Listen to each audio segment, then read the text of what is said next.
네, 여러분 안녕하십니까. 역사 인물 산책 이완용 편, 지난번에 이어서 오늘 두 번째이자 마지막 순서입니다. 오늘도 역사 평론가 이자 시사 평론가이신 윤덕환 선생 모셨습니다. 안녕하십니까. 네, 안녕하십니까. 지난번에 이제 이완용이 을사 보호조약에 참여한 때까지 말씀하셨고, 네. 그 시점까지는 별다른 친일 활동이 없었다. 네. 그 후에 어떻게 됩니까? 이제 이 을사조약 체결 이후에 이제 1906년 예. 3월에 이또가 이제 통감으로 부임을 합니다. 예. 통감으로 부임하면서부터 이제 이또가 이완용을 상당히 높이 평가해가지고 중용을 하게 되는데 예. 이완용이 그때 학부 대신으로 있을 때요. 예. 그 소학교령이라는 걸 이제 전에 있던 소학교령을 개정을 해가지고 예. 그 소학교 6년제를 4년으로 바꿉니다. 보통학교로. 예. 그때 보통학교로 바꾸면서 제일 문제됐던 것이 그 보통학교에서 일본어 교육을 하는 문제였습니다. 예. 다 반대를 했죠. 국민교육관에 어떻게 일본어를 가르치느냐. 근데 이완용이 학부 대신으로서 결단을 내려가지고 그 일본어를 가르치게 해요. 그때 그 학부 협판, 학부 차관이죠, 그러니까요. 예. 일본인이었습니다. 그 사람들이 강력하게 이걸 주장해서 한 건데 결국은 이완용이 그 일본어를 가르치게 하죠. 근데 이제 그것을 친일 활동이라고 보세요? 어떻게 보세요, 그거는? 네, 그런 조짐이 나타나는 거죠, 이제. 예. 그러고 나서 이제 그 1910년 한일 합방까지 모습은요? 그 1907년에 예. 그 잘 아시는 그 헤이그 밀사 사건이 벌어지지 예, 않습니까? 이준 열사. 예. 예. 그 헤이그 밀사 사건을 계기로 해서 이제 고종을 퇴위를 시키죠. 예. 이또가. 예. 근데 이 일본인들이 자기들이 직접 나서서 하지 않아요. 항상 그 조선인 시켜서 이제 조종해서 하죠. 그때 고종을 누가 신하 감히 고종 보고 물러나가겠습니까? 그렇겠죠. 예. 그 왕권이 제대로 확립된 데 같은 건 정말 구족을멸할 예. 큰 죄거든요. 예. 근데 그 이완용이 그 나라와 황실을 보존하기 위해서는 그 황제가 물러나는 길밖에 없다. 그걸 진언을 해요. 밤에 고종을 찾아가서. 덕숭인가요? 예. 찾아가서. 그만큼 이제 일본인들이 평가하기를 그렇게 과단성이 있다, 결단성이 있다라고 이제 이완용을 평가한 거예요. 그 부분에서 아까 일본어 도입이라든가 교육 도입이라든가 고종한테 양해를 진언을 한다든가. 그래서 결국은 고종이 물러나지 않습니까? 물러나고 이제 이완용이 그 순종이 이제 즉위를 하게 되는데 그 전에 그 이또의 추천으로 그 이완용이 그 참정 대신이 돼요. 총리가 되는군요. 예, 그렇죠. 그래서 이제 그 관제 개편으로 이제 그 직후에 이제 관제가 개편이 돼가지고 내각 총리 대신으로 이제 명칭이 바뀌는데, 그러니까 고종 양의를 그 이완용이 진언할 때 그때 총리 대신했죠. 이제 뭐 그 흔히 하는 혹설에는 당시 뭐 고종이 양의를 거부하는 그 하자 이완용이 칼을 빼들고 뭐 위협을 했다 뭐 이런 얘기가 있는데 사실은 그 이완용과 그 왕실과의 관계는 굉장히 친밀합니다. 아까도 전편에서도 말씀드렸지만 이호준이가 대원군의 친구고 또 그 고종이 그 이호준이 도움으로 그 등극하는데 큰 역할을 했고 왕실과 굉장히 가깝고 또 이완용 자신이 무슨 술을 마시거나 그 여자를 밝히거나 이제 그런 사람도 아니고 이 글 쓰고 문사거든요. 무슨 칼을 빼들고 뭐 이건 말이 안 되는 얘기고 또 특히 고종이나 이완용 관계로 와서 이 이완용과 고종이 얼마나 그 인간적으로 가까운 사이냐면은 그 엄기비라고 이제 영친왕 그 생모지요. 엄기비가 그 사망했을 때도 그 홍릉의 장지를 다 하고 그 장례 주관을 이완용이 다 합니다. 고종의 지시로. 그다음에 고종이 승하했을 때도 그 장례를 일체 주관하는 게 물론 장례 최고 책임자는 당시 조선총독부 정무총감이었지만은 1919년이죠 사망. 예. 그 3.1운동 그 사이입니다. 예.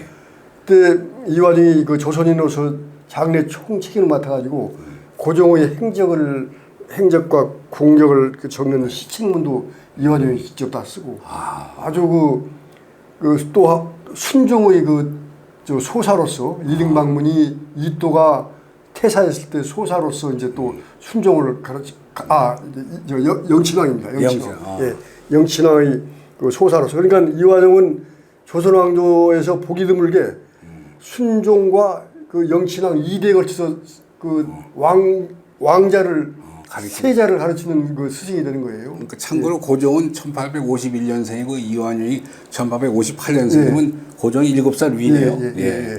근데 그 양위를 진언했을 때 고종이 며칠이나 걸려서 나중에 물러납니까? 한 일주일 이상 걸릴 겁니다. 그렇군요. 그때 일본에서는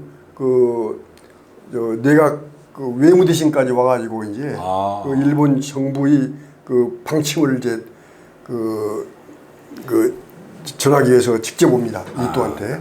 근데 그때 일본인들이 내각에서 결정하기를 조선 문제를 근본적으로 해결한다. 그러니까 이 친구들은 뭐 합병이라는 말은 안 해요. 일본인들 그 특유의 그 어떤 은유법 비슷하게 합병이라는 말은 안 쓰고 조선 문제를 근본적으로 해결해야 된다. 이게 뭐 이렇게 하거든요. 그래서 그 고종 양위하면서 이제 그 군대 해산도 같이 시켜버리거든요. 1907년에 양위 직후에 군대 해산도 시키고. 왜냐하면 그때 그 군인들이 반발해가지고 그 습격도 하고 이제 그러니까 그걸 빌미로 해서 군대 해산도 해버리고. 그 다음에 원래 을사조약에서는 이 통감이 외교권만 갖는 걸로 되어 있지 않습니까? 근데 1907년 그 해이금 사건을 계기로 해가지고 내정권까지 완전히 가져가게 돼요. 그래서 군부 대신도 없어져 버렸습니다. 이제는 외무 대신도 없고 군부 대신도 없는 거예요. 이제 조선 정부에는 대한제국이죠 그때는. 그러면 이완용은 그 참정 대신을 1910년 한일합방까지 계속해서 하게 되나요? 그렇죠. 그럼 이제 한일합방 추진 때까지 과정에서 이완용 역할은 또 뭔가요? 일본 말 사람들 말 듣는 거 그거 정도인가요? 그러니까 이제 그때부터는 일본하고 무슨 그 을사조약 때까지만 해도 무슨 뭐 밀고 당기고 무슨 협의하고 그런 게 있었는데 그 해이금 사건 이후로부터는 그 협의라는 게 없어요. 일방적인 통고입니다. 이제 일본에서 뭐 군대 해산시켜라 하면 그 해산시키는 거고 그다음에 그 1909년도에 뭐 사법권하고 저 감옥 사무를 넘겨라 그렇게 하면 그냥 따르는 거고 거기에 무슨 이의 제기가 없습니다. 그러니까 이제 내각 회의에서는 법부 대신이나 군부 대신은 이제 반대를 하지요. 담당 그 대신이 내가 법부 대신인데 어떻게 사법 사무를 넘기는 걸 찬성할 수 있겠는가? 난 그만두겠다. 뭐 이렇게 반대를 하는데 결국은 그 이완용이 통감 그 당시 이제 이또가 이제 1909년도에 통감으로 물러나고 손해가 이제 그 통감으로 있는데 둘이 그냥 그 사인을 해가지고 사법권 감옥 사무도 넘겨버리고 그 다음에 데라우치 마사다키 데라우치 마사다키가 1909년 7월 달에 이제 통감으로 임명을 받는데 통감으로 부임도 안 해요. 부임도 않고 한 3개월 있다 부임을 하는데 부임도 하기 전에 공문 한 장으로 경찰 사무 넘겨라. 그러니까 그 경찰 사무 이제 바로 이제 그 당시 이완용은 오장에서 요양 중에 있습니다. 이재명한테 칼에 찔려가지고. 이재명? 칼에 찔려서 그때 치료받은 다음에 오장에서 그 총리 직함은 그대로 유지하면서 박재순이가 내무 대신으로서 그 대리를 하고 있었거든요. 이건 그냥 그 데라우치 그 공문 한 장으로 경찰 고도도 넘겨버리고. 그 이재명 의사한테 칼에 찔린 얘기 잠깐 소개해 주세요. 그 상처가 결국은 이완용의 세상 떠나는 거, 사망의 원인도 됐다는 그런 얘기인데. 그렇습니다. 이제 이완용이가 그 칼에 찔린 게 1909년 그 12월 22일 그 지금 명동성당 거기서 그 벨기에 레오폴드 2세 추도식에 참석 그 했다가 찔리는데 그 이재명이가 이재명 이사가 그걸 신문기사에서 봤어요. 아. 거기에 참석한다는 걸. 그래서 좀 기다리고 있다가 이제 칼로 찔러가지고 이완용 인력 거꾸는 현장에서 직사를 하고 이완용은 거기서 이제 다른 사람들이 그 인력 거에다 실어가지고 집으로 데려와가지고서 이제 기구치라고 당시 그 일본에서 그 상처 치료하는 외상 치료는 최고 권위자입니다. 대한의원 원장인데 이 사람 집도로 이제 한 50분 동안 그 다음 날이죠. 50분 동안 이제 수술을 받고 그래가지고 대한의원에서 53일 동안 입원을 해요. 그래서 경술국치 1910년 경술국치 새해를 그 대한의원 병실에서 맞습니다. 아, 예. 그러면 이제 아까 이미 정해진 순서대로 뭐 이 조선 사람들 의견은 완전히 무시됐다고 말씀하시는데 합방 당시 상황을 좀 말씀해 주세요, 이제. 그 합방 당시 상황은 참 근데 일본 사람들이 요즘 그 한일 합방이 합법이라고 주장해요. 예. 사실은 그 이제 국제법에 의하면은 뭐 변호사님 잘 아시겠지만은 이 군사적 강점이 이루어진 다음에 가결된 그 조약이라는 게 무효라고 그렇죠. 지금 그렇지 않습니까? 근데 이제 을사조약이나 뭐 합방이나 다 군사적 강점이 이루어진 상태에서 이루어진 것인데 이 절차는 합법적으로 된 거예요. 외형상. 예를 들면 합방도 이제 그 8월 22일, 1910년 8월 22일 어전 회의에서 이제 형식은 다 밝거든요. 어전 회의에서 그 순종이 참 나라가 이렇게 돼서 참 어쩔 수 없었다 이렇게 하면서 거기서 신하들한테 이걸 타개할 무슨 그 묘책이 있으면 말해봐라 이렇게 이제 뭐 하는 거예요. 그러니까 다들 뭐 입 다물고 그냥 책임을 통감한다 뭐 이렇게 얘기하는데 그때 그 대원군이 저 큰아들 이재면 흥친왕 이재면이 뭐라고 그러냐면 고종의 형이지요. 이재면. 흥친왕이 뭐라고 그러냐면 태왕제 이제 고종을 얘기하는 겁니다. 태왕제의 기십년에 걸친 실정을 생각할 때 어찌 오늘의 일을 예상하지 못했겠는가 이렇게 책임을 오히려 그 태왕 고종한테 묻는 그런 말도 해요. 그리고 8월 22일 날 이제 거기서 이제 일단 합방을 하는 걸로 이제 그 어전에서 결정을 하고 바로 그날 이제 이완용을 그 전권인으로 임명해가지고 데라우치 통감부에 가서 이제 데라우치하고 그 합방 조약에 서명을 하죠. 그리고 이제 8월 29일 날 일본 황제 그 천황의 이제 뭐 결재를 받아가지고 8월 29일 발표를 하거든요. 근데 이미 29일 발표 전에 서구 신문에는 그게 나옵니다. 왜 어떻게 나오냐면 일본 정부에서 미국이나 영국 쪽에다가 이제 이걸 사전 양해를 구하면서 이제 그걸 알려주거든요. 그러니까 그게 이제 신문에 나오게 됩니다. 그러면 이제 한일 합방이 돼서 이제 35년 그 시야가 시작됐는데 그 상황에서 이완용 역할을 좀 말씀해 주시죠. 한마디로 말씀드리면은 합방 전이나 합방 이후나 조선에서 가장 영향력 있는 인물이 이완용이었습니다. 합방 이후에도 마찬가지고요. 합방 전에도 왕실에서 가장 신이 많은 총리 대신이었고 합방 이후에는 죽을 때까지 처음에 이제 그 중천 고문이었다가 나중에 중천 부의장이 되는데 중천 부의장은 그 천황이 그 직접 임명하는 친임직입니다. 조선인으로서 제일 고위직이에요. 그 일본 일제 치하에서 누릴 수 있는 제일 고위직인데 사실 그 중추원이라는 게 총독의 그 자문기관이거든요. 이제 그 의장은 정무총감입니다. 그러나 부의장이 이제 조선인인데, 그러니까 그 대한제국 총리 대신이 정무총감 밑에 그 부의장으로 떨어지는 거예요. 그러니까 이제 고전에 이제 그 합방 이후에 이제 이완용이 그 백작의 자기를 받죠. 그 왕족 친척을 제하고서 백작의 자기를 받은 건 이완용이 유일합니다. 대대다 이제 차작 남장을 받는데, 근데 합방 은사금으로 또 이제 15만 원을 받아요. 그 엄청 큰 돈이라고 이제 다들 알려졌지 않습니까? 근데 그 15만 원이 제가 그 한국은행 당시 이제 이 책을 쓸 때 한국은행 조사부에 이제 의뢰를 해가지고 이걸 알아봤더니 지금 돈은 얼마냐? 그랬더니 쌀값으로 환산하니까 한 32억쯤 돼요. 32억쯤 되고 그걸 뭐 일시금으로 준 게 아니고 예. 5년 거치 50년 그 일괄 상환입니다. 그러니까 이완용이 그 돈을 찾지는 못했어요. 그 전에 해방이 됐기 때문에 50년 전에. 그래서 이제 그 오픈 연리 오픈이거든요. 예. 그러니까 이자로 연 7,500원. 합방 때까지 한 25만 원 좀 받았을 겁니다. 그 말씀하시니까 예. 이완용 재산이 대단했겠네요. 그러니까 그 이완용이 죽었을 당시에 1926년이죠. 예, 20년 당시에 그 재산이 300만 원으로 지금 알려져 있습니다. 예. 그 조선 귀족 중에서 이제 뭐 제일 부자라고 이렇게 하는데 예. 그 당시 조선에서 제일 부자가 민영이 지금 그 희문 예. 학원 그 설립자. 예, 설립자인데 이 사람이 아주 친일파에다가 그 부패 관리로 아주 유명한 사람입니다. 예. 이 민영이 재산이 6천만 원이었어요. 아이고 예. 그러니까 이제 20분의 1이죠.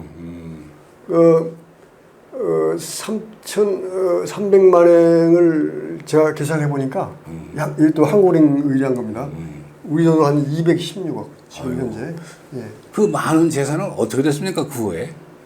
그 후에 그러니까 이제 이완용이 그 죽은 다음에 그 이제 그 후작 자기는 이제 그 이완용 그 자녀가, 손자인 예. 그 장손자인 그 이병일이 이제 십자가 나거든요. 예. 그래서 이제 살다가 옥인동에서 해방되기 5개월 전인가 성북동으로 이사를 해요. 예. 그냥 해방되고 나서 이제 뭐 두문불출하고 뭐 사람들이 돌팔매질하고 그러니까 손자가 예, 그렇게 하는데 그 참 염량세태를 반영하듯이 그 이완용 집에 그 드나들던 우봉희 씨 친인척들은 전부 다 이제 발을 끊고 이 사람들이 각 지방마다 그 종치례를 만들어 가지고 이완용 재산을 다 이제 뭐 빼돌리고 뭐 그런 일이 벌어지고 그러는데 1949년 그 반민특에서 이병길이 그 재산 2분의 1 몰수 판결을 받고 풀려납니다. 그 손자가. 예. 이 시간 현재는 어떻습니까? 현재는 이 재산이. 현재요? 예. 현재는 그 이완용 저 증손자 이윤영이가 1992년도에 그 이완용 땅 찾기 소송한다 이렇게 해가지고 한때 참 네, 그랬죠. 예. 예. 그래서 그때 뭐 국회에서 뭐 친일재산 뭐 환수법도 생기고 어쩌고 이렇게 했는데 그때 실제로 그 이윤영이가 땅 일부를 찾았어요. 재판을 통해서. 예. 그 서대문에 있는 부가현동에 있는 땅 뭐 대지도 700몇 평도 찾고 그다음에 용인 뭐 이쪽에 있는 땅 전답 뭐 한 수천 평도 찾았다 이렇게 하는데 그 이완용 그 해방 이후에 그 집안이 풍비박산이 돼가지고 뭐 캐나다로 이민 가고 뭐 미국으로 이민 가고 또 보면 제가 이 책 쓴 다음에 그 친척들 중에 일부를 뭐 몇 사람을 봤는데 연락도 하고 다들 친척 간의 형제 간의 사이가 안 좋아요. 그래서 거의 연락도 서로 않고 뭐 어렵게 사는 사람도 있고. 그 이완용 그러면 이제 매국노의 대명사인데 네. 이제 이완용 공부를 하신 우리 임독한 선생님이 보실 때 그런 세평에 대해서 어떻게 생각하세요? 뭐 억울하다든가 타당하다든가 뭐 그런 욕을 먹어도 당연하다든가. 매국노니까 예. 그 욕을 먹어도 당연하죠. 뭐 그건 뭐 말 필요도 없는 건데 다만 이제 그 어떤 그 감정에 치우쳐가지고 우리나라 제가 이제 이 말씀을 하나 드리겠습니다.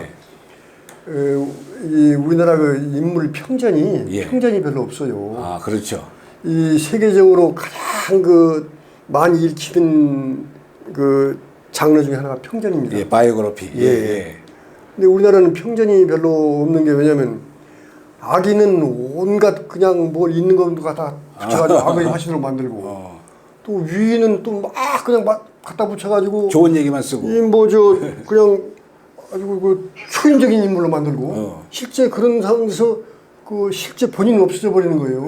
근데 이완용도 이제 그런 부분이 많이 있습니다. 무슨 뭐 아까도 말씀드렸지만 칼을 빼들고 뭐 협력 뭐 고종을 협박했다든가 또는 며느리하고 사통을 했다든가 그런데 그런 건 사실은 그 믿기 어려울 뿐더러 사실도 아니고요. 이완용은 개인적으로는 그렇게 무슨 그 상스러운 사람은 아닙니다. 아. 예. 이게 뭐 우리 말하면 점잖고 그 전형적인 조선 선비 풍모를 지녔다고 볼 수 있어요. 이제 술이나 뭐 술도 안 좋아하고 여자도 안 밝히고 오로지 그 시문과 서해로 이제 그 낙을 삼는 그런 사람이거든요. 근데 이완용은 어쨌든 적극적으로 권력 의지 내지는 그 탐욕스러운 그런 성품 때문에 그런 자리까지 가서 그런 역할을 한 겁니까? 하다 보니까 시류에 편성해서 그렇게 된 겁니까? 그러니까 본인이 이완용 얘기가 이제 한일 합방에 대해서 뭐라고 얘기하면 대세상 어쩔 수 없었다 이렇게 얘기하거든요. 예. 그러니까 이 사람이 그 출세한 것은 예.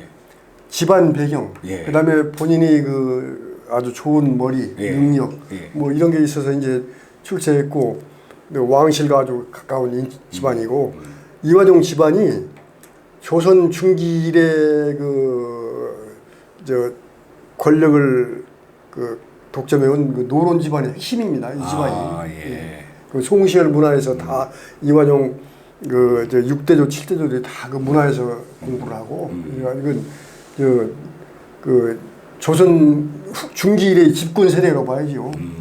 그럼 이제 조선 왕조가 을사보제약 또 한일합방 이렇게 패망의 길로 가는데 그때 이완용 말고 또 크게 윤덕한 선생님 나무라 하신다면 누구를 나무라 하시겠어요? 제가 그 말씀드리기 전에 예. 그 당시 황성신문에 예. 이런 얘기가 나왔습니다. 황족 귀일과 예. 대관 가운데 예. 매국노 아닌 자가 없다. 아. 이렇게 그 통탄을 하는 기사가 있거든요. 예. 사실이 그랬습니다. 그 한일 합방 때 예. 소위 황족 가운데서 저항하는 신인이라도 한 사람이 한 명도 없어요. 아. 근데 그 고종의 역할은 어떻습니까? 고종이요? 예. 고종이야 뭐 당연히 저항을 했겠지만 예. 저항을 했겠지만 그 무슨 고종 자신이 원래 유약한 분이기 때문에 예. 뭐 이렇게 적극적으로 나서지는 못하고 네. 그렇죠. 그러면 그 어떤 분들은 또 고종한테 책임을 많이 지우는 사람도 있는데요. 그러니까 제가 하는 얘기가 이거예요.